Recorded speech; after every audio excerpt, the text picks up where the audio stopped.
Paul Embery, this just isn't going away, is it? No, it isn't, and it is the sort of thing that the public rightly gets angry about. They send people to Parliament to represent them, to be their voice in the corridors of power, and they expect people to dedicate their full time to that particular role. And an MP's job, I think, if it's done properly, is a very busy job, and it's a job where you have a lot on your plate. You're not just taking an interest in your own constituency issues, but you're also making important decisions and making arguments in the chamber on, national affairs and sometimes international affairs and economic issues, etc.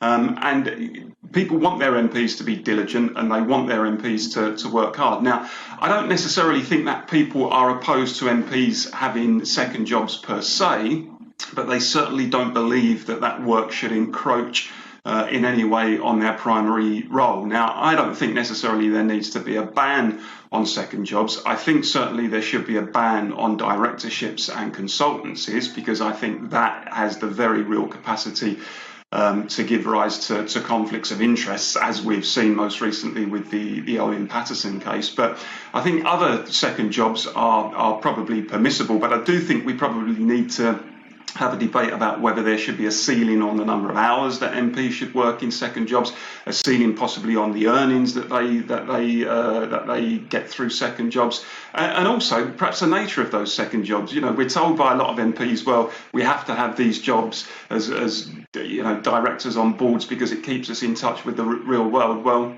I would say if you want to stay in touch with the real world and the world of work, then perhaps go and work in a call centre for a week, or perhaps go and do a job in the gig economy, delivering pizzas or whatever for a week. Then you'll really see what it's like to have to subsist on low wages and poor conditions in the workplace. So this is a very serious issue. I think it is something that the public takes an interest in, and MPs have got to get this one right, because at the moment it's got a very nasty stench about it.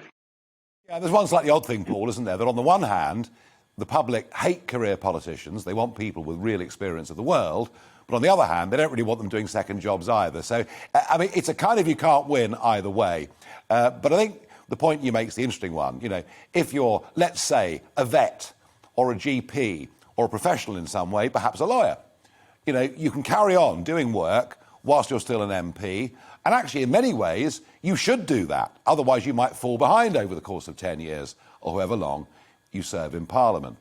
I think where the problem comes, it's with those who take directorships of companies with whom they've never been associated previously, who are directly affected by legislation that is made in Parliament. And I agree with you there. That does not look right. But it's not easy, is it? It's not easy to put a rule in place that is fair to everybody.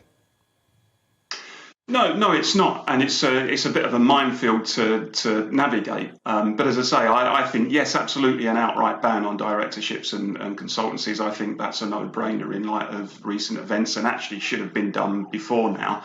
And I think, as I say, I think most members of the public will say, okay, we're not calling for a ban on second jobs per se, but if we believe that actually it's impacting on your ability to do your primary role as my representative in Parliament, and if we see you earning, millions of pounds, as has been reported in some cases recently, then actually that means probably by definition you're devoting more time to your second role than you are to your first. So I think very seriously we need to consider that ceiling on hours worked in second jobs. And accrued in second jobs. And if MPs then want to go and be a GP or a nurse or do a little bit of media work, or as I say, I think it would be better working in a call centre or something like that to get a flavour of the real world, then let them do it. But it's an honour and a vocation to be elected to represent thousands of people in the corridors of power. And you do think sometimes with the